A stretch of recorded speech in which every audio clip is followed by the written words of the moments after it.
guess the initial impulse comes from one's life that puts something on paper, but then once the words are on paper, the initial barfing is done. It's just a matter of craft of like making it into something good, no longer a journal entry, but it's a piece of entertainment, something that somebody would want to read even if they didn't know me or care about me. Welcome to another episode of Write of Your Life, where life happens and life storytelling transforms it. Our show is brought to you by lifestorytelling.com. And guess what? You don't have to be a writer to write your life stories. Lifestorytelling.com will teach you how. If you've been through hell and lived to tell about it, or your family skeletons are poking out of the closet, you'll want to check it out at lifestorytelling.com.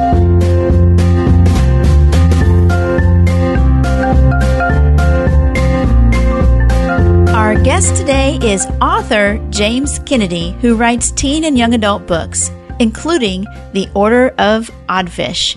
He has dreamed up quite a challenge for kids.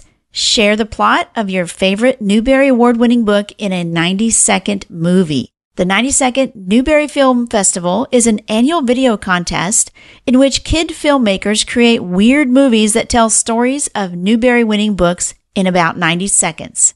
Every year, the best movies are shown at gala screenings all over the country.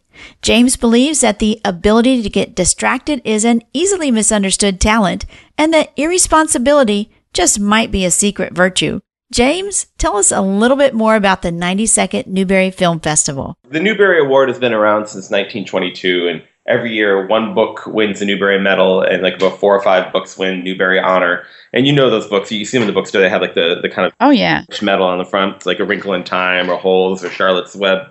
About 5 years ago, I got together with my niece and nephew and their friends, and I made this quick video of A Wrinkle in Time, this 90-second video of A Wrinkle in Time, just in their backyard and using costumes that were from around the house. We edited it together and we put it online, and it got some attention. And I thought, wouldn't it be fun to make a 90-second Newbery Film Festival, like any book that won the Newbery Award or honor?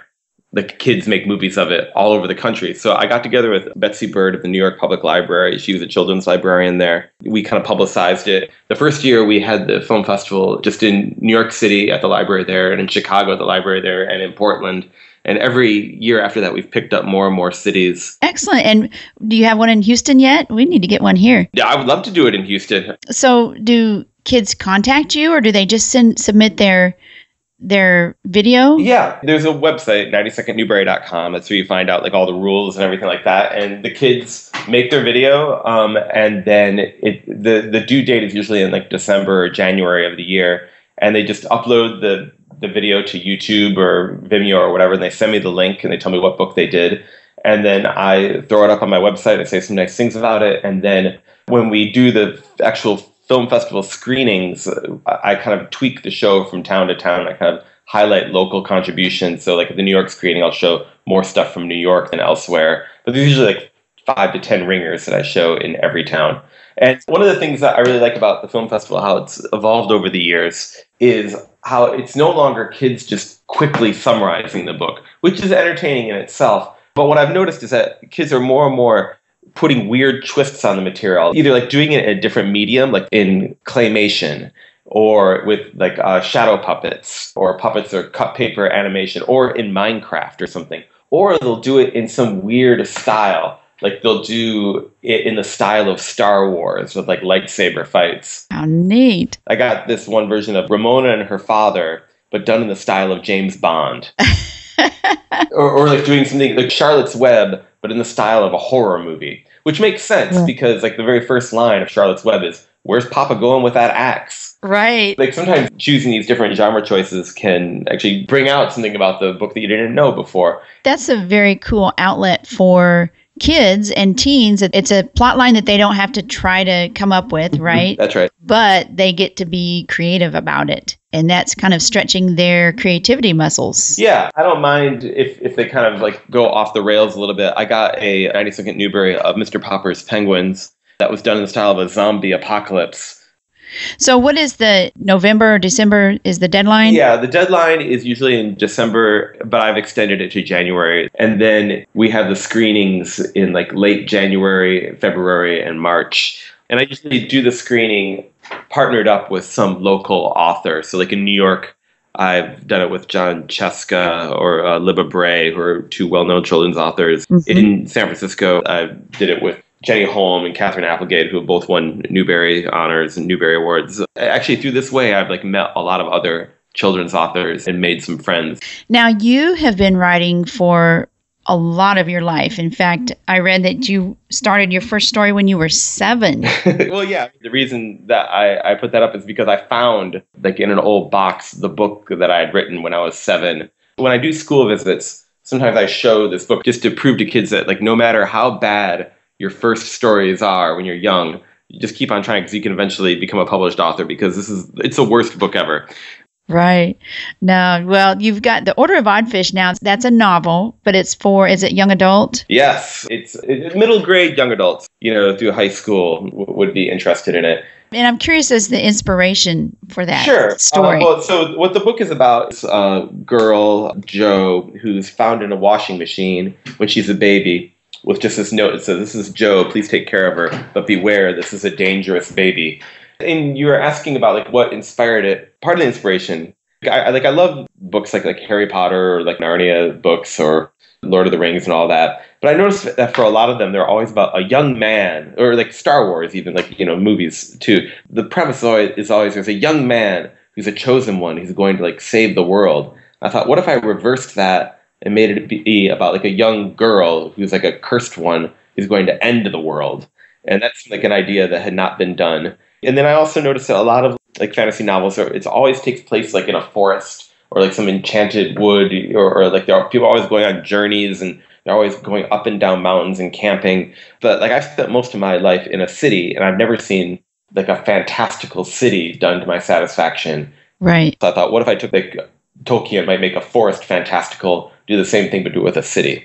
So that's where that idea came from. And also I wanted to do something that had like a kind of sense of humor that was more generous or wide-ranging or fun or bizarre than what I've been seeing in some children's literature. So those are the things that kind of inspired me to write this. Right. Tell me about the process of writing. I mean, do you, first of all, draw from your life or get inspired by things that you see? Or is it mostly things that you want to see or want to experience, and then you put them in written form? That's a really good question. In terms of like things coming from my life, like sometimes like things come from like I'll hear one of my friends talking. Let me put it this way. Writing dialogue is super hard. Dialogue that's natural and believable and is entertaining. But it's not so hard when you just like listen to your friends around you and the way that they speak and the stuff that they do, because everybody is speaking, obviously, authentic dialogue all the time. You're kind of surrounded by all this great stuff that you can just swipe because they're not going to remember that they said it. Right. Also, just in terms of like finding inspiration, just like watching the news. There's a famous story of, what's her name? Suzanne Collins, who wrote The Hunger Games. She said the idea for The Hunger Games came from, she was kind of like flipping through the channels one day, and it was like the war in Afghanistan, and then she switched. It was a reality show. Then they switched the channel again, war in Afghanistan, switched the channel again, reality show. The two kind of like came together in her brain. Oh. That's how she got the idea of Hunger Games.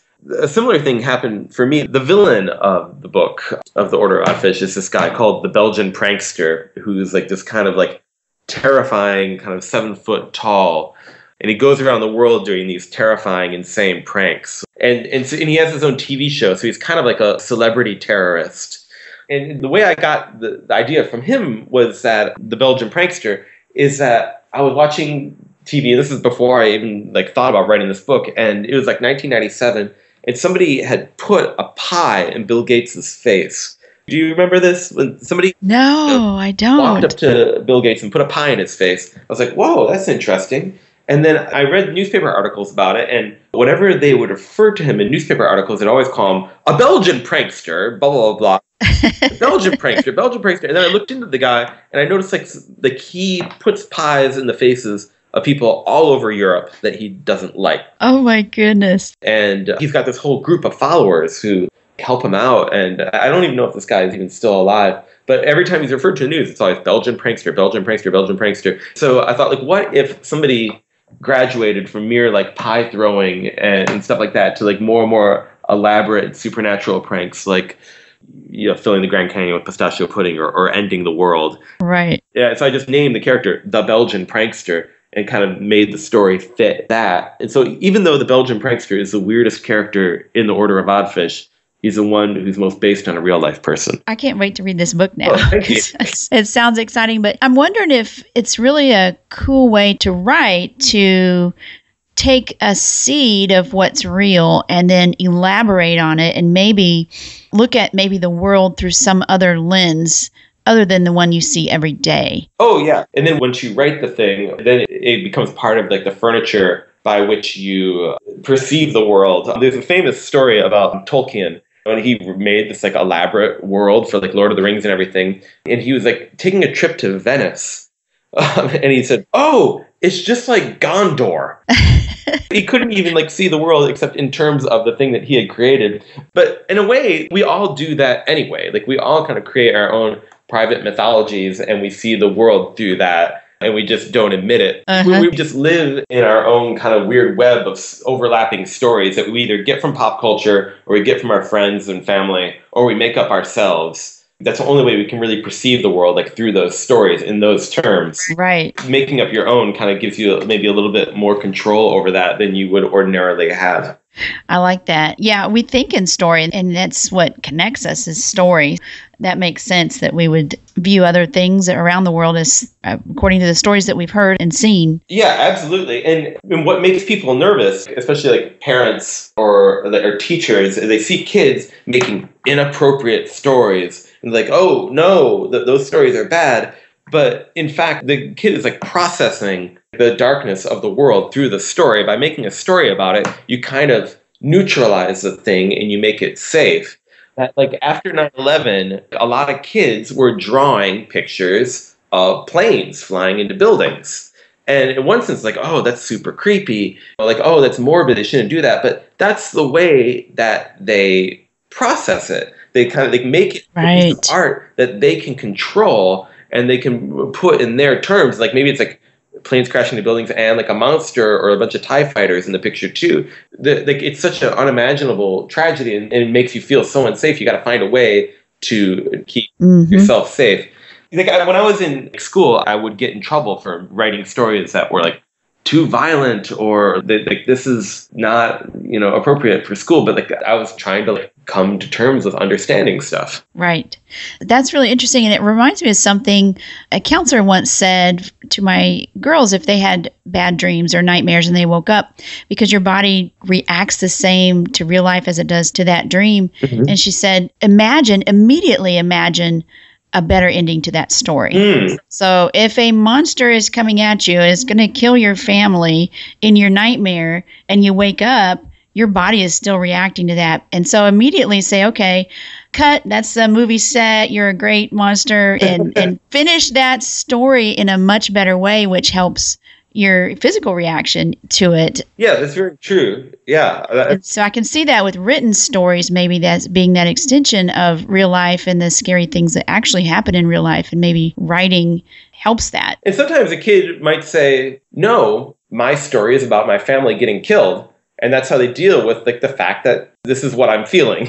Like I don't want a happy ending to this. I want it to be like I have these dark thoughts and I need to get them out safely. Right. But I think you have all of these weird urges or thoughts or ideas that don't fit, like you're not allowed to say publicly, and you can kind of get that all out in not just a safe way, but like a constructive way. You can use that to make something through stories. Right. I love that. And I wonder how many movies and books and all kinds of stories are out there that started as that. Interesting. It also explains, I think, why certain things get popular. Like kids live in a very cutthroat era right now. They're being told, like, you have to do well on this test, or else you won't get a good job and you'll die alone and penniless. And you have to do good college or else you'll die alone and penniless. And you have to, get in, even like now you have to get into the right high school, or even like the city I live in Chicago, yes. You have to get into the right elementary school. And so, of course, a book about kids who fight each other to the death is going to be popular. Of course, The Hunger Games is going to take off. Right. The kids are in this situation of fight each other and compete against each other in this world made by adults who don't care about them, but they for some reason think that it's in everybody's best interest to pit everybody against everybody else in this like kind of ruthless battle to the end. And I think that's why like the Harry Potter books took off too, but for a different reason, because it's those appeal to kids who are a little bit younger, or at least the first ones. And it's kind of like, oh, kids are like just getting used to the idea of school, but school is kind of like a weird place that's full of arbitrary rules and adults that don't make any sense. And I'm learning stuff that like it seems like it's gonna make sense at some point, but it doesn't make sense now. And Harry Potter is all about, yeah, that's what Hogwarts is like. Exactly. Feel about school, we're just going to give it back to you, like, and wrap some magic around it to help it go down easy. But it's all the things that you feel about school, and that's why it works. If it was about like magic, nobody would care. It's about like feeling lonely at school, feeling misunderstood, making friends, making enemies. Right. If you base your story in something real like that, then people will come. And if you base it in some kind of like real life hurt or real life dilemma, experience, right. What advice would you give to maybe a kid or a teen or even an adult who would like to maybe start getting some of this out on paper, or maybe taking some of that real life pressure and putting it into a fantasy or a novel, or start writing about and processing it through that? Any advice you would give? How does that work? What I mean is like, what's the goal? Is it to use it as therapy, or is it to make a piece of art? Ooh. Can I choose both? Because if it's therapy, then just like every day write about what you feel and what you're thinking, and just like get it out, and then you can put it in a drawer and you don't have to worry about it anymore. Like if you're kind of dead set on making a piece of art, you have to take all the stuff and structure it in a way that a stranger would care about it. And that's the hardest thing in the world. Like nobody really wants to read anybody's diary, and nobody wants to hear anybody else's dreams. As soon as somebody in the morning tells you, let me tell you about this dream last night, you immediately turn them out. Right. All that, like nobody cares. And so if you're trying to make your fears and fantasies and problems, if you're trying to reify them in a story in a way that somebody else would care about it, you're going to have to interact with them in those fears and fantasies at a certain point in a very cold-blooded way that an artist has to do. And you have to like let stuff go and be ruthless with your own creations and your own ideas.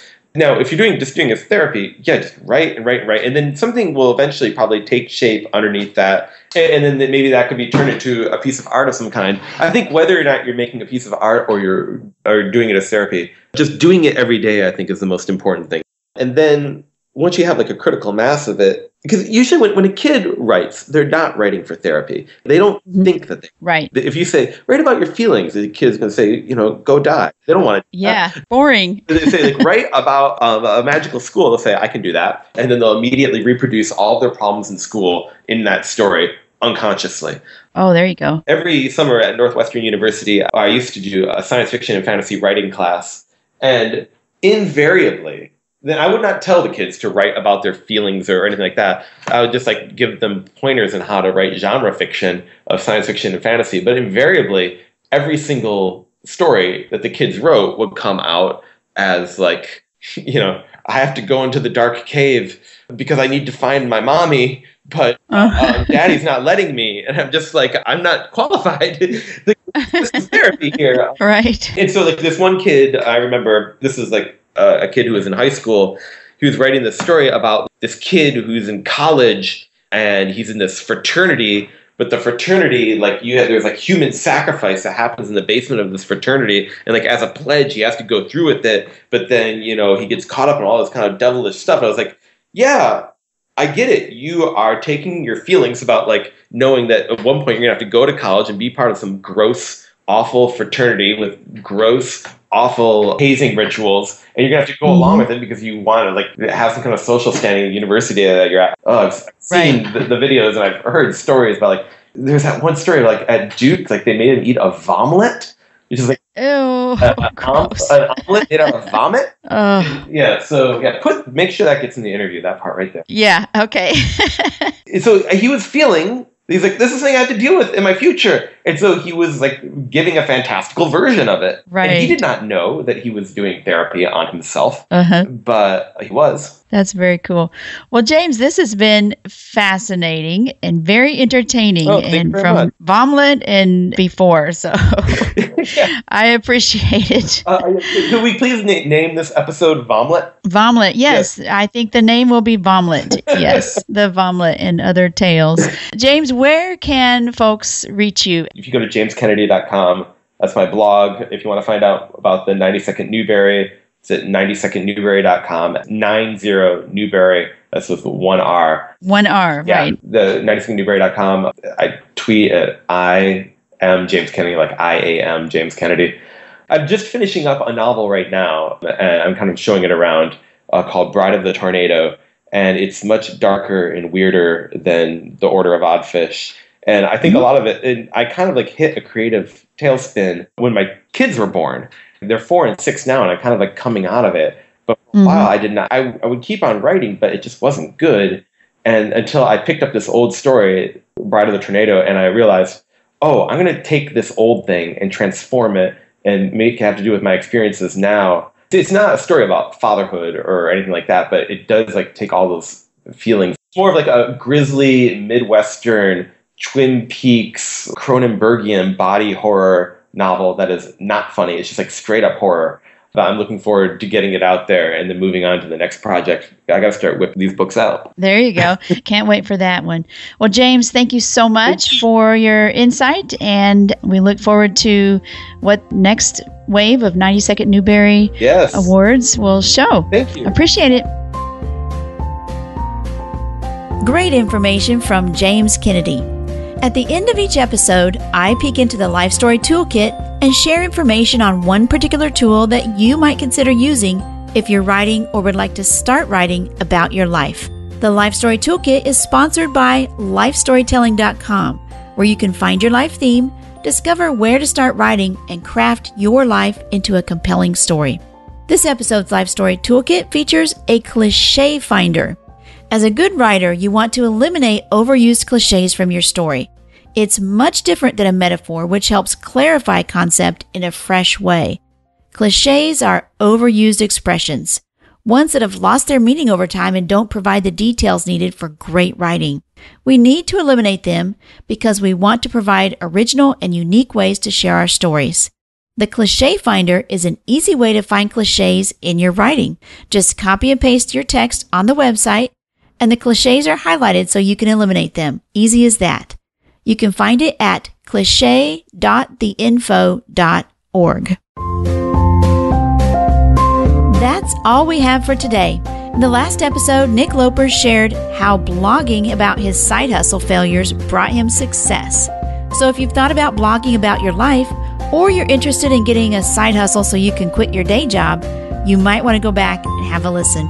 Next episode, we start a series of interviews with songwriters who tell their stories with lyrics. If you like this podcast and find it valuable, would you consider sponsoring the show? You can support it by sharing each episode on your social networks, and you can head over to our special page at patreon.com/writeofyourlife and become a patron. That's patreon.com/writeofyourlife. Not only will you feel good knowing you're helping the show, but there are special perks for supporters. If just 15 people provided $5 per episode, it would help us reach many more people who could benefit from writing about their lives. We love our listeners and would enjoy interacting with you on social media. We're on Pinterest, Facebook, and just about anywhere you can hold a great virtual conversation. My handle is Write of Your Life. This show is put together by consulting producer Nick Jaworski at podcastmonster.com and myself, Stacey Curtis. We hope that today you have the right of your life.